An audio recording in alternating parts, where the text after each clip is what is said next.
Good morning friends. आइए आज हम बात करते हैं इंडियन एविडेंस एक्ट 1872 की सेक्शन 11 एंड 12 की। सेक्शन 11 क्या कहती है हमारी? वे तथ्य जो अन्य सुसंगत नहीं है, अन्यथा सुसंगत नहीं है, कब सुसंगत होंगे? When facts not otherwise relevant became relevant. वे तथ्य जो अन्यथा सुसंगत नहीं हैं, फर्स्ट, यदि वे किसी विवादक तथ्य या सुसंगत तथ्य से असंगत हैं, मतलब जुड़े हुए हैं। सेकंड, यदि वे स्वयं या अन्य तथ्यों से संसर्ग में किसी विवादक तथ्य या सुसंगत तथ्य का अस्तित्व या अनस्तित्व अत्यंत अधिक संभाव्य बनाते हैं, मतलब कि उसमें कुछ ना कुछ रिलेशन, मतलब कुछ रिलेटेड हैं वो, ठीक है। तब facts not otherwise relevant are relevant if they are inconsistent with any fact in issues or relevant fact. Second, if by themselves or in connection with other facts they make the existence or non-existence of any fact in issue.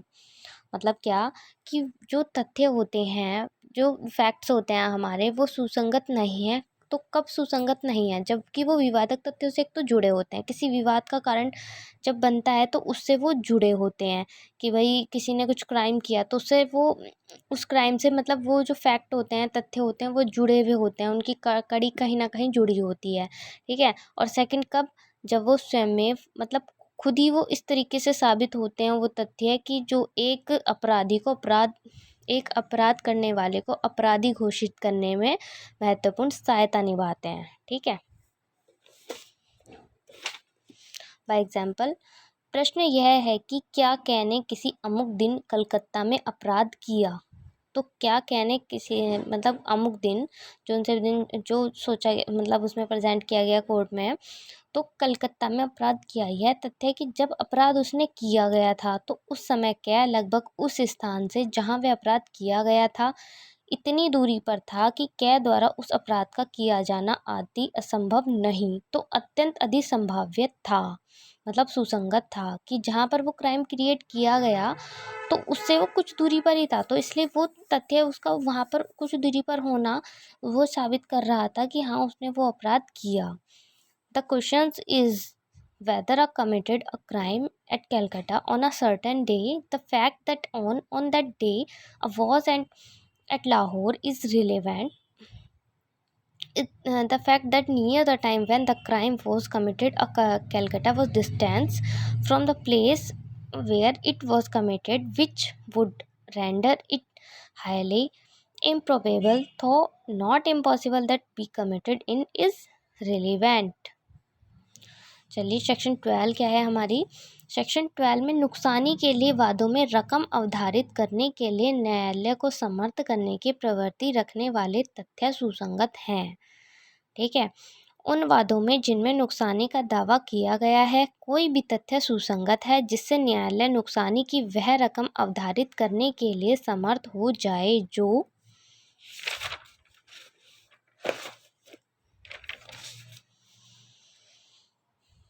जो अधिनिर्णित की जानी चाहिए।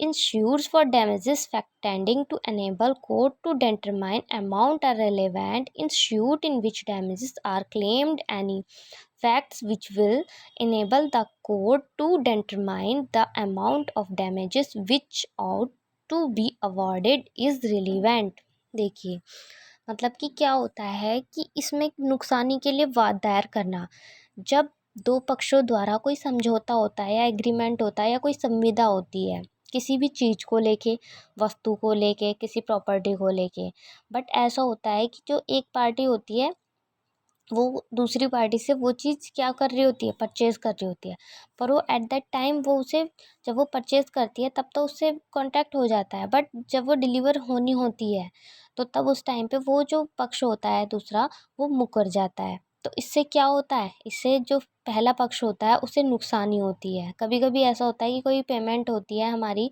किसी चीज़ के लिए तो half payment कर दी जाती है और हाफ़ पेमेंट डिलीवरी के टाइम पे होती है, कि जब वो उस सामान हमारे हाथ में आ जाता है तो पूरी तरीके से पेमेंट तब की जाती है।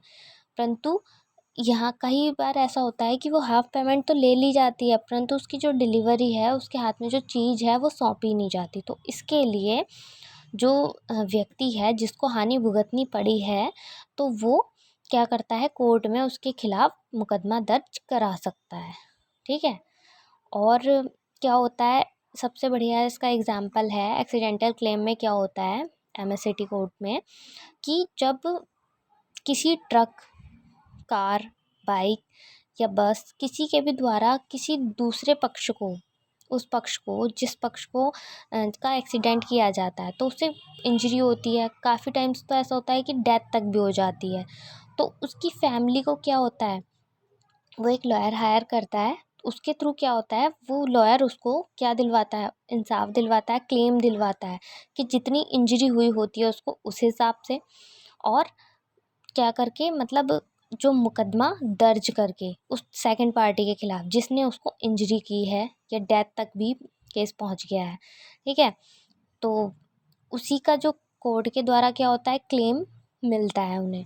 उस पक्ष को न्याय के रूप में क्या होता है, जितनी उसे क्षति हुई होती है, जितनी हानि हुई होती है, मतलब धन की भी और उसके शरीर की भी, तो उसके कोर्ट में जब उसे प्रेजेंट किया जाता है तो कोर्ट उसको उस तरीके से दूसरे पक्ष से जो वो होता है, धन होता है, नुकसानी रकम होती है, वो दिलवाती है एज अ क्लेम।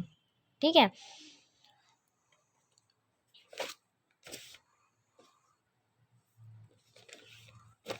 और वहीं दूसरी तरफ क्या होता है कि भाई ऐसा होता है कि कभी कभी दो पार्टीज़ होती हैं, तो उनमें दोनों पार्टियों में कॉन्ट्रैक्ट हो जाता है। ठीक है, कि भाई हाँ इतना माल हम आपसे लेंगे, तो जो लेने वाला पक्ष है एंड टाइम पे वो उसे, जब वो देने वाला पक्ष है उस माल को रेडी कर देता है, को वो माल एक ऑर्डर पे उसके बनवा देता है, जिसमें कि वो रकम पहले नहीं लेता है।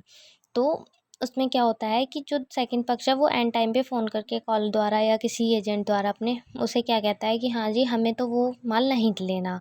तो उससे क्या होता है, जो वो पक्ष होता है जो उसे सामान बेच रहा होता है, तो उससे क्या होती है, भरपूर मात्रा में हानि होती है। तो उस हानि को पाने के लिए वो कोर्ट में उसके अगेंस्ट केस डाल सकते हैं। ठीक है। तो यही हमारी सेक्शन 12 कहती है। चलिए धन्यवाद।